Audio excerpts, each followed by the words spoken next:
Israel और Iran के युद्ध पर हम आपको डिटेल बताएंगे, लेकिन उससे पहले लेबनान जिस तरह से इजराइल पर भारी पड़ रहा है वो जानकर आप हैरान हो जाएंगे।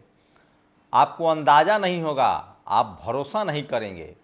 अब तक इजराइल और लेबनान के बॉर्डर पर 90 से ज़्यादा इजरायली सैनिक को मार दिया गया है। लेबनान ने, सोचिए, खुद इजरायली मीडिया ने कहा है लेबनान बॉर्डर पर हिजबुल्लाह ने अब तक कुल 90 आईडीएफ सैनिक अधिकारी मार दिए, 750 से अधिक घायल, 38 मर्तेबा टैंक, 4 सैन्य बुलडोजर, 1 हम्बी, 1 बख्तरबंद वाहन और 1 सैन्य वाहक खत्म, 3 ड्रोन और हमीस 900 नष्ट हैं। इसमें इजरायली सेटलमेंट्स को हुआ है सबसे बड़ा नुकसान है। यही नहीं, सोचिए, आईडीएफ बता अल खानिम से लेबनान में घुसने की कोशिश कर रही है। हिजबुल्लाह ने बड़े रॉकेट सैल्वो से खय्याम के बाहरी इलाके अल अकौसा क्षेत्र में आईडीएफ को मारा। 2 रॉकेट सैल्वो से किरियात सिमोन और रोस पीना इजराइल बस्तियों में 2 अतिरिक्त आईडीएफ टुकड़ियों को मारा है। यही नहीं, सोचिए, ये बड़ी खबर और बता रहा हूँ, इजरायली मीडिया ने खुद कहा है गाजा जवालिया में फिलिस्तीन रेसिस्टेंस की एक भिड़ंत के दौरान 4 आईडीएफ सैनिक मारे गए हैं। और सबसे बड़ी खबर, एक साथ इजराइल पर हिजबुल्लाह के लड़ाकों ने लेबनान से 50 रॉकेट दागे हैं, जिसमें 2 इजरायली मारे गए हैं। नमस्कार, मैं शंभू कुमार सिंह और आप देख रहे हैं नेशनल दस्तक। अब आप कल्पना कीजिए, सिर्फ लेबनान जब इस तरह से कहर ढा रहा है इजराइल पर, तो ईरान जब इस युद्ध में पूरी तरह से कूद जाएगा तो क्या होगा। आप सोचिए, अंदाज़ा लगाइए कि अब तक हमास भी नहीं हार पाया है। अब तक इजराइल हमास को नहीं हरा पाया है। लगभग 1 साल और 1 महीना होने जा रहा है। 7 अक्टूबर से युद्ध शुरू हुआ था 2023 में और ये अब जाकर 30 अक्टूबर है, लेकिन अभी भी 29 अक्टूबर है आज, लेकिन अभी भी इस युद्ध में हमास को हरा नहीं पाया है इजराइल। ग्राउंड पर भले उसने गजा को मलबे में तब्दील कर दिया है, वो निर्दोष बेजुबान बच्चों को मार रहा है, महिलाओं को मार रहा है, लेकिन सच्चाई ये है कि वो अभी भी हमास को नहीं हरा पाया है। और इसी वजह से अब ये बिल्कुल कोई शक नहीं है इसमें कि इजराइल इस युद्ध में अब अपने बर्बादी के कगार पर खड़ा है और उसको किस तरह के नुकसान हुए हैं वो भी बताऊंगा, और इस युद्ध की क्या तैयारी चल रही है। दरअसल ईरान एक बड़ी तैयारी कर रहा है। ईरान में लगातार मीटिंग हो रही है और ईरान गुप्त रूप से बड़ी तैयारी कर रहा है। इजराइल को लगभग भनक लग गई है कि युद्ध तो होगा, और इसी वजह से आयरन डोम रडार के बदले वो एक बड़े मिशन पर काम कर रहा है ताकि तमाम जो मिसाइल्स हैं उनको इंटरसेप्ट किया जा सके। लेकिन सवाल है कि जिस तरह से इजराइल की मदद अमेरिका कर रहा है, उसी तरह से ईरान के पास अब रूस और चीनों की हथियारों की डिलीवरी है और ये युद्ध इतना भयानक होगा कि आप कल्पना नहीं कर सकते हैं। सोचिए, अगर बात इजराइल और ईरान के कंपेयर की करें तो 10 करोड़ की आबादी है ईरान की, उसके पास 10 लाख से बड़ी फौज है। उसके बाद उसके जो रिवोल्यूशनरी गार्ड है, ईरान के जो रिवोल्यूशनरी गार्ड हैं, वो आईडीएफ से किसी भी मायने में कम नहीं है।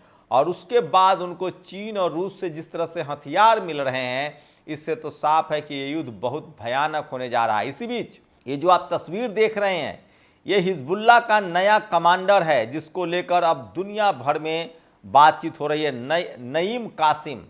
तो ये हिजबुल्लाह का नया कमांडर है। 15 अक्टूबर 2024 को इजराइल के बारे में कहा था, हम एक हिंसक जानवर का सामना कर रहे हैं जो अपने उद्देश्यों में बाधा डालने वाले प्रतिरोध को बर्दाश्त नहीं कर सकता, हम उस जानवर को बाड़े में बंद करके रहेंगे। ये बड़ा बयान दिया है हिजबुल्लाह के नए प्रमुख ने, जिसका नाम नईम कासिम है।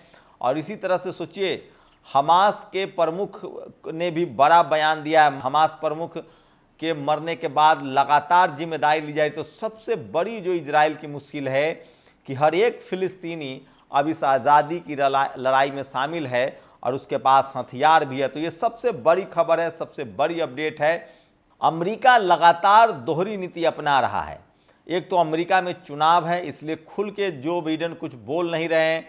ट्रंप ने खुद ही कहा है कि हम अब इजराइल के साथ हैं, और इस वजह से ट्रंप के चुनाव हारने की पूरी आशंका बनी हुई है। अमेरिका में ये लगभग साफ है कि ट्रंप चुनाव हार जाएंगे, जो बिडेन बीच बचाव की नीति पर चल रहे हैं, और दुनिया भर के जो अमेरिकी नागरिक हैं वो जो बिडेन को वोट करने जा रहा है। उसमें इजराइल की भी भूमिका है।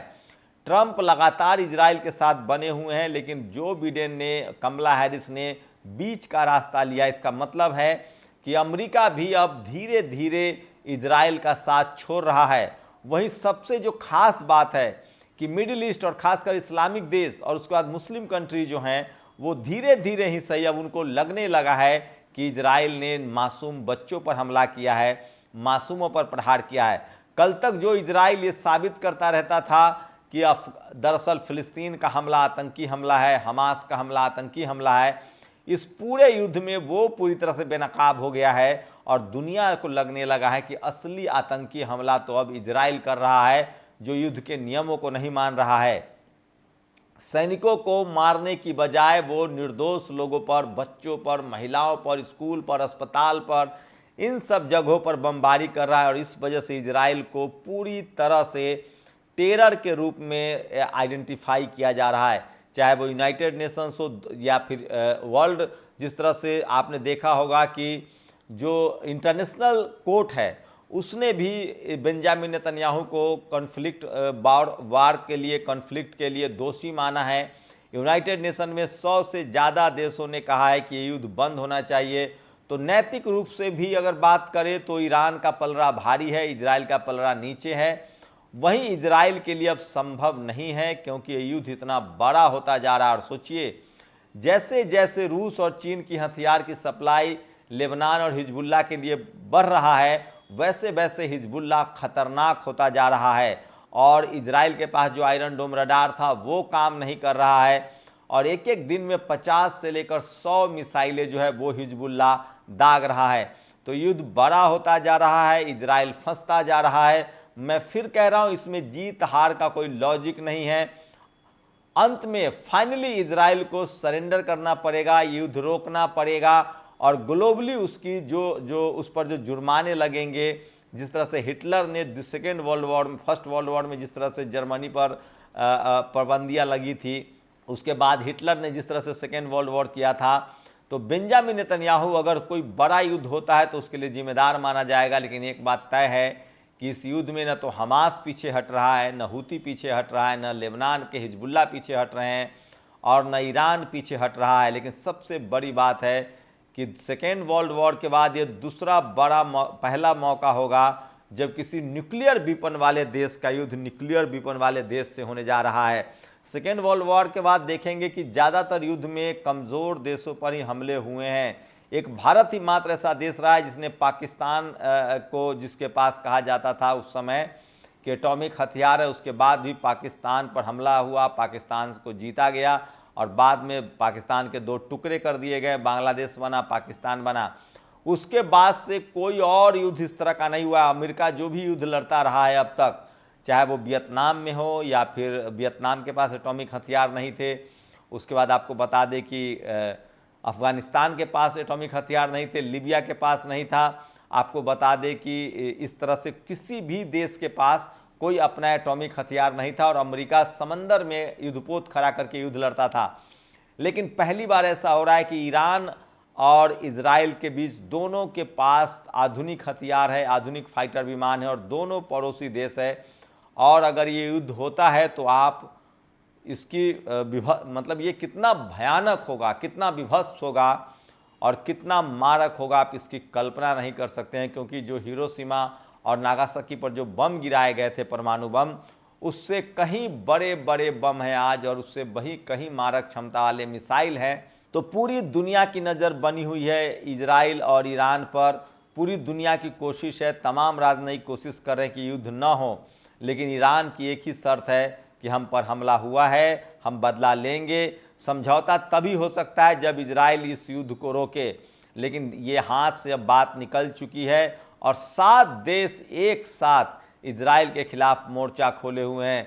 खासकर हमास तो लड़ ही रहा है, फ़िलिस्तीन हमास, उसके बाद यमन के लड़ाके हूती, उसके बाद सीरिया, फिर इराक, और उसके बाद अब तो लेबनान के लड़ाके, और लेबनान भी इस युद्ध में शामिल है, और ईरान भी इस युद्ध में अब शामिल हो चुका है। वहीं अगर बैक सपोर्ट की बात करें तो जहां इजराइल को अमेरिका का समर्थन प्राप्त है, अमेरिका से हथियारों की सप्लाई हो रही है, वहीं अब ईरान और लेबनान को, हमास को, सीरिया को जो हथियारों की सप्लाई है वो रूस और चीन से हो रहा है। युद्ध भयानक हो गया है। और सोचिए, हमने आपको शुरुआत में बताया था कि किस तरह से लेबनान के लड़ाके जो हैं वो ज़मीन पर भी कहर ढा रहे हैं और आसमान में भी अब वो रॉकेट दाग रहे हैं।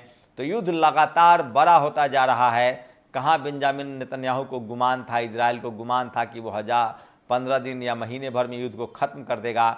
युद्ध लंबा होता जा रहा है। और मैं फिर कह रहा हूँ, इन तमाम देशों के पास, चाहे वो फ़िलिस्तीन हो या फिर लेबनान हो या सीरिया हो, इराक हो, इनके पास खोने के लिए कुछ नहीं है। और यही बात इनके लिए जीत का जो कारण है वो साबित हो रहा है, क्योंकि इजराइल एक डेवलप्ड देश था और अब उसके 1 करोड़ लोगों पर मौत का खतरा मंडरा रहा है। तो युद्ध बड़ा होता जा रहा है। और भारतीय मीडिया भले आपको इजराइल को दिखा रहा हो, क्योंकि इजराइल ने पाबंदी लगा रखी है, उसके खिलाफ आप बोल नहीं सकते हैं, लेकिन इंटरनेशनल न्यूज़ जब आप देखेंगे, इंटरनेशनल मीडिया जब आप देखेंगे और जब सोशल मीडिया पर आप देखेंगे, तब आपको पता चलेगा कि अब इस युद्ध में अगर अब सबसे ज़्यादा कोई नुकसान में है तो वो इजराइल है, क्योंकि उसकी अर्थव्यवस्था अब चौपट होती जा रही है। शुक्रिया। नेशनल दस्तक की आपसे गुजारिश है कि अगर इसको बचाना चाहते हैं तो नेशनल दस्तक को सब्सक्राइब करने के लिए रेड कलर के सब्सक्राइब बटन को दबाएं, फिर बेल आइकन की घंटी दबाएं। नेशनल दस्तक को बचाने के लिए बहुत जरूरी है कि हर खबर को शेयर करें, लाइक करें, कमेंट जरूर करें।